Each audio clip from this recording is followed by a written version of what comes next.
Bonjour à tous, dernier épisode de Demain nous appartient.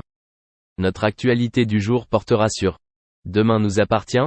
Spoiler, Diego donne des informations importantes à la police. Durant la semaine du 12 au 16 février 2024 de la série Demain nous appartient sur TF1, les intrigues avec Cécile et Gilles pourraient prendre fin. Tandis que Diego jouera un rôle clé en fournissant des informations importantes à la police. De son côté, Gabriel va devenir très méfiant. Cécile, Dorothée Pousseau, et Gilles, Laurent Gamelon, donnent encore des sueurs froides aux policiers sétois dans Demain nous appartient du lundi 12 février au vendredi 16 février 2024 sur TF1. Raphaël, Jennifer Loret, est l'avocate de Cécile, qui est interrogée par Martin, Franck Monsigny, au sujet de la découverte de son ADN sur les vêtements de son ex-mari. Ne voulant pas, Gilles a peur des problèmes de sa fiancée et doit donc laisser Cécile à son sort. Pour le reste de la semaine, Diego, Enzo Rose, a une information intrigante pour la police, peut-être basée sur ce qu'il a vu, Cécile dans les bras d'un mystérieux individu, que la police a identifié comme un ransomware grâce à des images de vidéosurveillance.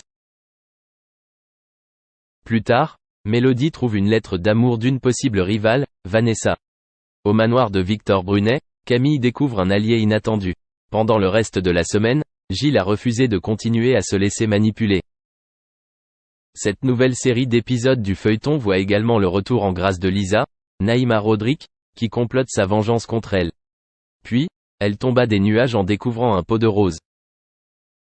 Pendant ce temps, Gabriel se montre très méfiant depuis qu'il s'est remis avec Soraya, Kenza Saïb Couton. Plus tard, il s'associera à Manon.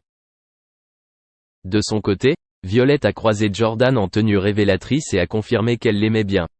En début de semaine, Victor Brunet aide Raphaël en recrutant Camille pour travailler à temps partiel, quitte à se fâcher contre les Philippines. L'histoire continue ensuite avec le thème de la disparition de Cécile et du rançonneur qui a tenté d'extorquer de l'argent à Gilles. Chez The Spoon, Gilles s'est effondré de bonheur après avoir demandé à nouveau Cécile. Merci d'avoir regardé et à la prochaine vidéo. N'oubliez pas de vous abonner à notre chaîne. En attendant, dites-nous ce que vous en pensez dans la section commentaires ci-dessous. C'est ça.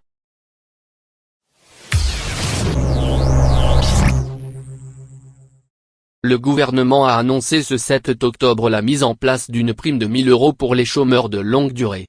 Découvrez qui sont les gens concernés par cette nouvelle prime. Dans le cadre de son nouveau plan pour l'emploi, Elisabeth Borne annonce la mise en place d'une prime pour les demandeurs d'emploi de longue durée. Ce jeudi 7 octobre 2021, la ministre du Travail déclare effectivement que 1 000 € seront versés aux chômeurs qui acceptent de se former dans une entreprise qui recherche du personnel. On vous propose d'en découvrir plus sur cette nouvelle mesure qui rentre dans le cadre d'un programme beaucoup plus vaste pour inverser la courbe du chômage. Au mois de septembre dernier, Elisabeth Borne annonçait vouloir lancer un plan important pour inverser la courbe du chômage. Au deuxième trimestre de cette année, la France compte effectivement 3,06 millions de demandeurs d'emploi de longue durée. En accord avec le gouvernement, la ministre du Travail avait alors décidé de venir en aide aux entreprises qui se disent prêtes à recruter dans les prochains mois. Il semblerait en effet qu'un grand nombre d'entrepreneurs se voient confrontés à de nombreuses difficultés lorsqu'il s'agit de renforcer leur équipe. Raison pour laquelle diverses primes à l'emploi sont donc mises en place. Tout d'abord, Elisabeth Borne et le Premier ministre Jean Castex ont choisi de donner un coup de pouce aux entreprises.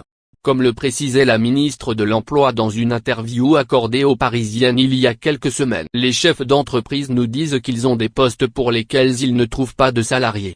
C'est aussi frustrant pour un demandeur d'emploi de longue durée d'avoir le sentiment de rester sur le bord du chemin pendant que l'économie repart. Elle précise également qu'un conseiller de Pôle emploi contactera tous les demandeurs d'emploi de longue durée d'ici la fin de l'année. Avant d'ajouter, et nous allons développer la mise en situation en entreprise en donnant des moyens aux